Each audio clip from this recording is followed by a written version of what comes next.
Case 39 atau Kasus 39 menceritakan kisah seorang perempuan yang menangani kasus ke-39 dalam pekerjaannya sebagai pekerja sosial di bagian layanan anak. Kasus ini membawanya bertemu dengan gadis berusia 10 tahun yang diduga mengalami kekerasan oleh kedua orang tuanya. Situasi menjadi tidak terduga dan mencekam setelah perempuan itu menyelamatkan si gadis dan orang tuanya. Sebelum kita masuk ke dalam isi ceritanya, tak bosan-bosan, saya mau kembali mengingatkan kalau ini adalah konten full spoiler.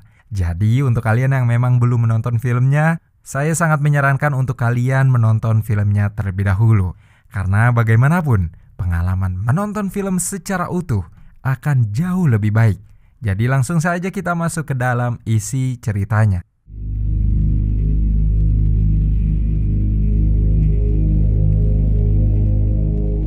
Film dibuka dengan memperlihatkan sebuah rumah saat larut malam. Sepasang suami istri membuka kamar anak gadisnya yang sedang tertidur. Gadis itu terbangun dan mengatakan, "Aku bisa melihatmu." Kedua orang tuanya kembali menutup pintu. Beberapa waktu setelah kejadian itu, perempuan bernama Emily sedang sibuk dengan pekerjaannya di layanan anak. Ia mengurus anak-anak yang memiliki orang tua bermasalah dan berusaha menyelamatkannya. Suatu hari, Emily mendapat tambahan kasus baru dari rekan kerjanya, Wayne. Ini adalah kasus ke-39 yang harus ia tangani bersamaan dengan 38 kasus aktif lainnya yang belum ia selesaikan. Awalnya, Emily mengeluh dengan tambahan kasus itu.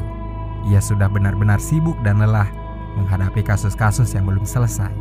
Tetapi setelah melihat foto anak yang akan ditanganinya, Emily berubah pikiran.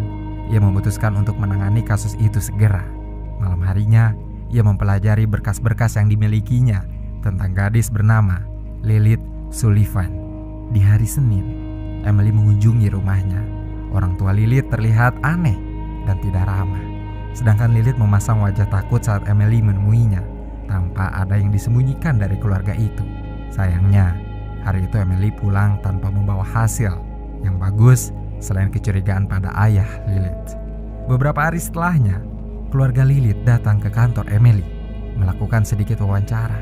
Wayne tidak yakin dengan kecurigaan Emily yang berhasil berbicara berdua dengan Lilith. Gadis itu mengatakan padanya bahwa kedua orang tuanya akan mengirimnya ke neraka. Tatapan ketakutan Lilith membuat Emily menaruh simpati. Ia ingin menyelamatkan Lilith dari ancaman orang tuanya. Emily pun meminta bantuan Mike, rekannya yang bekerja sebagai detektif di kepolisian, untuk menyelidiki kasus tersebut secara diam-diam. Tetapi Mike menolak. Ia tidak mau mengambil resiko kehilangan pekerjaannya. Emily pun pasrah dan memutuskan bergerak sendiri. Di rumah, ayah Lilith sedang menggali sesuatu di ruang bawah tanah. Lilith melihatnya dan mulai ketakutan. Di hari yang sama, Emily menemui Lilith sepulang sekolah dan memberikan nomor teleponnya, meminta Lilith menghubungi jika terjadi sesuatu padanya. Tidak butuh waktu lama. Malam hari saat Emily baru saja selesai menghubungi rekannya, Doc, Lilith menelponnya dan mengatakan bahwa orang tuanya akan membunuhnya saat ia tertidur. Mendengar hal itu, Emily panik. Ia segera keluar rumah dan memacu mobilnya ke rumah Lilith. Sementara itu, Lilith yang tertidur dimasukkan ke dalam oven oleh kedua orang tuanya. Ia sempat berontak dan hampir berhasil melarikan diri. Namun ayahnya menginjak tubuh kecilnya dan menariknya lagi masuk ke dalam oven. Ibunya menutup mulutnya dengan lakban. Usaha keduanya berhasil. Oven itu kemudian diikat dengan lakban agar Lilith tidak mendobraknya lagi. Emily sudah tiba di depan rumah. Ia tidak sendirian, Mike datang bersamanya. Mereka mendobrak pintu rumah Lilith. Saat itu oven sudah dinyalakan dan Lilith terkurung di dalamnya.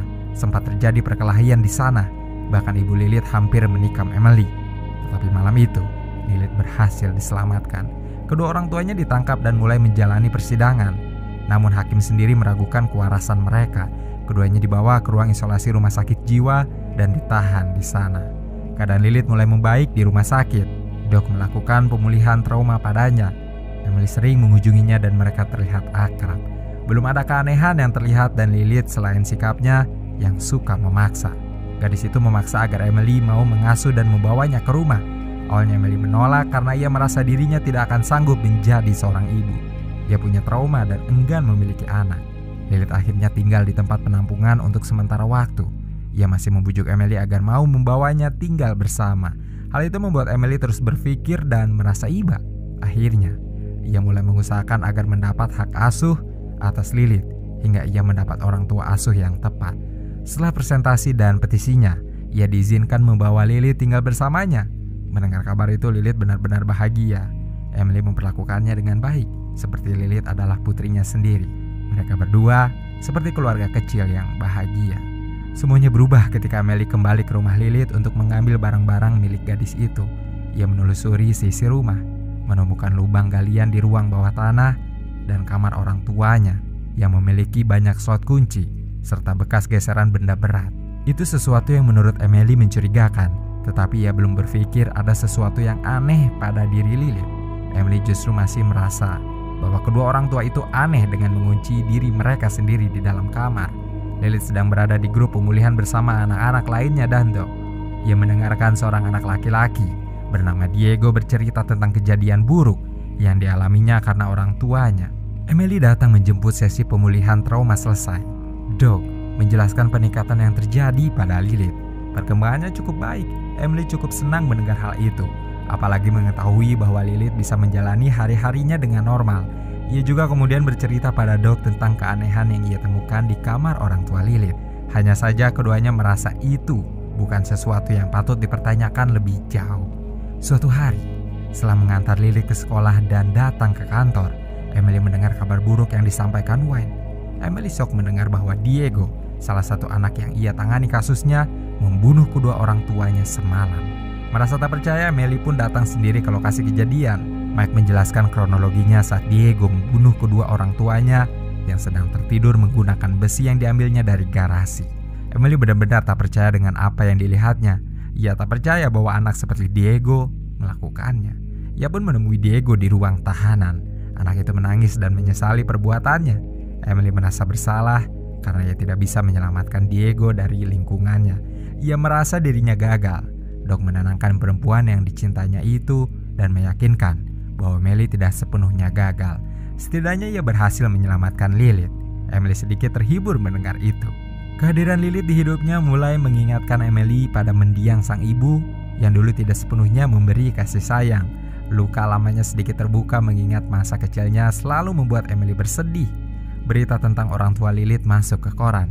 Belum ada yang tahu kapan keduanya akan bebas. Persidangan tidak berjalan lancar karena keadaan psikologis orang tua Lilith cukup kacau. Maka yang bertemu dengan Emily untuk makan siang mulai membicarakan tentang Lilith yang dicurigainya setelah melakukan penyelidikan pada kasus Diego. Malam sebelum pembunuhan, anak lelaki itu menerima telepon dari rumah Emily. Tetapi Emily merasa dan memang sangat yakin bahwa ia tidak menelpon siapapun malam itu. Lilith mulai dicurigai oleh Mike. Ia menginterogasinya. Namun jawaban dari Lilith tidak begitu baik. Mike tahu bahwa gadis itu berbohong. Hanya saja demi menghormati Emily, ia tidak melanjutkan interogasinya. Emily mulai ketakutan pada sikap Lilith yang pelan-pelan menunjukkan keanehannya. Ia pun penasaran dengan Diego. Emily mengunjunginya di sel dan menanyakan tentang panggilan telepon dari Lilith. Pertanyaan itu membuat Diego cemas dan sesak nafas. Ia mendapat perawatan intensif karena keadaannya tiba-tiba memburuk. Akhirnya Diego menjawab bahwa itu benar-benar panggilan dari Lilith. Namun suaranya berubah menjadi seorang pria. Hanya keterangan itu yang dapat diambil dari Diego. Emily mulai takut dan curiga pada anak asuhnya. Sikapnya mulai waspada. Hari berikutnya, Lilith ikut bersama Emily ke kantor, menemaninya bekerja. Doc datang untuk menanyakan dan mengecek keadaan Lilith. Ia juga bertanya tentang tes yang dijawabnya dengan banyak pertanyaan tidak. Lilith tidak menunjukkan ketakutannya dan justru mengintimidasi Doc. Ia mencari tahu bahwa Doc takut pada lebah. Lalu gadis itu mengatakan bahwa ia hanya takut pada dirinya sendiri. Doc menyudahi sesi tanya jawabnya dengan Lilith karena ia ketakutan. Sebelum pergi ia mengatakan bahwa Lilith benar-benar menakutinya. Hal itu menjadi beban pikiran Emily berikutnya. Ia merasa bahwa memang ada yang salah dengan Lilith. Malam harinya Doc menerima telepon, namun tak ada suara yang terdengar. Beberapa menit kemudian, Doc merasa bahwa ada sesuatu di telinganya. Ia coba mengeluarkan dan ternyata seekor lebah berada di dalamnya. Doc jelas saja ketakutan. Ia membuang lebah itu ke toilet dan mencuci wajahnya. Namun, tiba-tiba lebah yang lain bermunculan dari dalam tubuhnya. Doc panik. Ia membunuh semua lebah itu, membuangnya lagi. Seolah tak habis-habis, lebah-lebah itu bermunculan dan menempel di kemejanya dengan jumlah yang sangat banyak.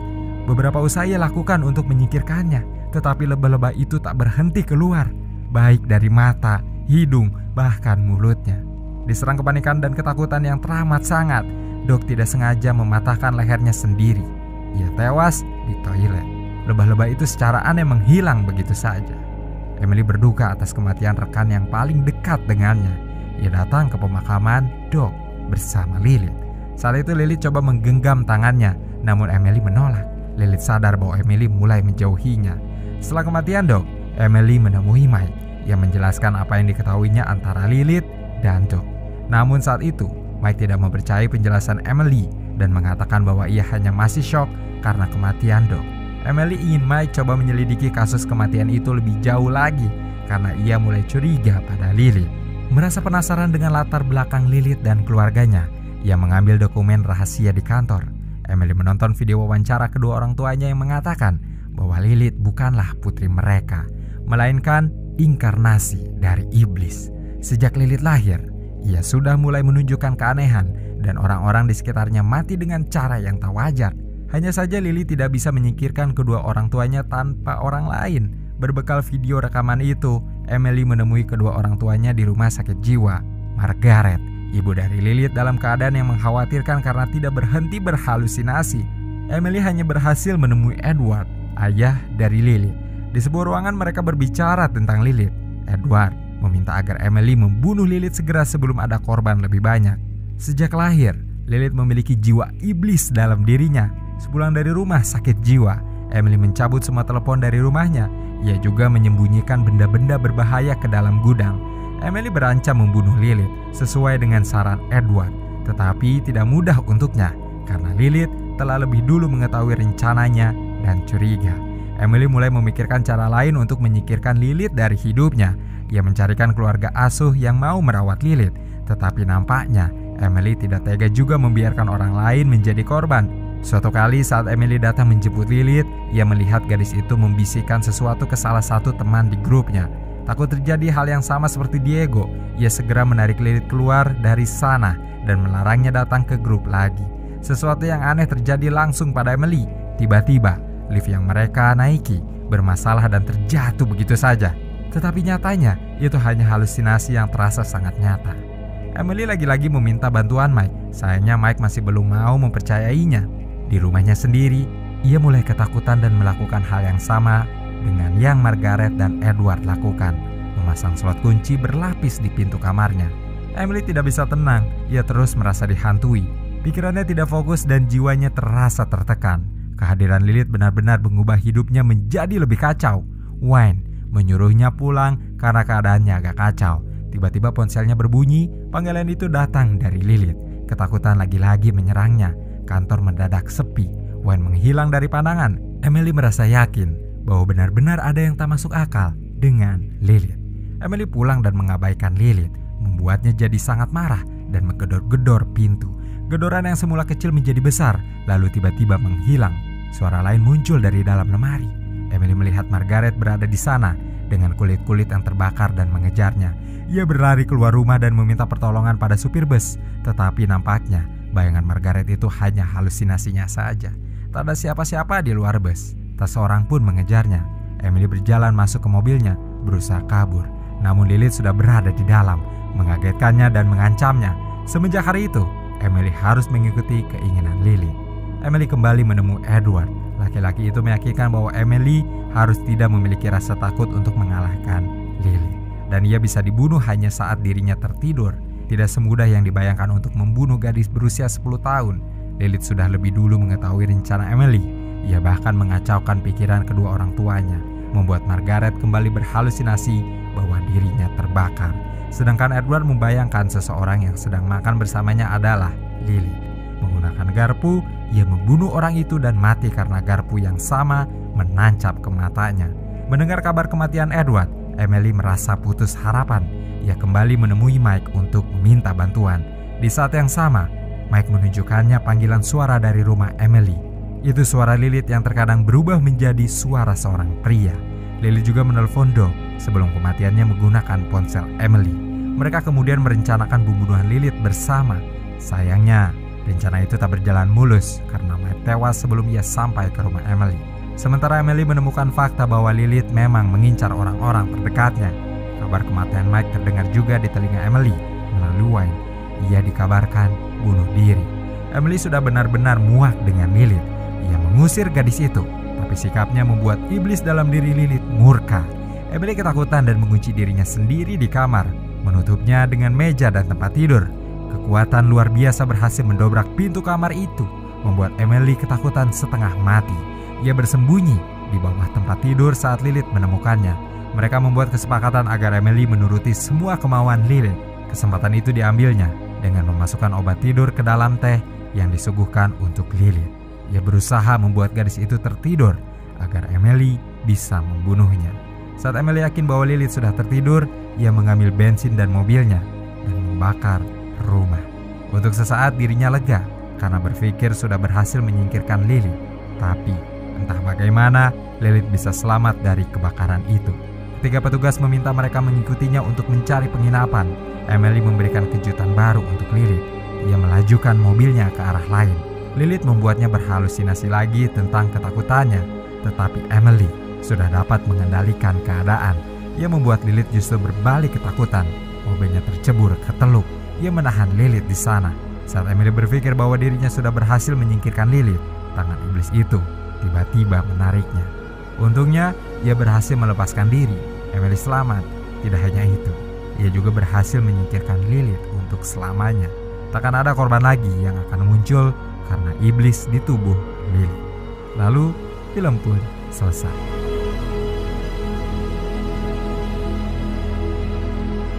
Film yang menakutkan dengan plot cerdas yang luar biasa.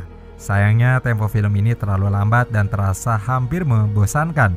Yang perlu diapresiasi dari Cast 39 adalah penampilan dari Renée Zellweger dan Jodelle Ferland yang memukau. Keduanya merupakan aktor dengan performa baik. Jodelle tampil sebagai anak menggemaskan yang misterius sekaligus menakutkan. Sementara Renée sebagai pekerja sosial yang memiliki empati dan terjebak dalam manipulasi iblis. Banyak adegan mencekam yang akan membuat penonton ngeri dengan drama supernatural. Membayangkan iblis dengan kekuatan luar biasanya bisa benar-benar melenyapkan seseorang. Film horor yang sedikit berbeda dan unik. Segitu saja teman-teman pembahasan film kita kali ini. Terima kasih untuk kalian yang menonton konten ini sampai akhir. Tetap sehat dan merdeka. Wassalamualaikum warahmatullahi wabarakatuh.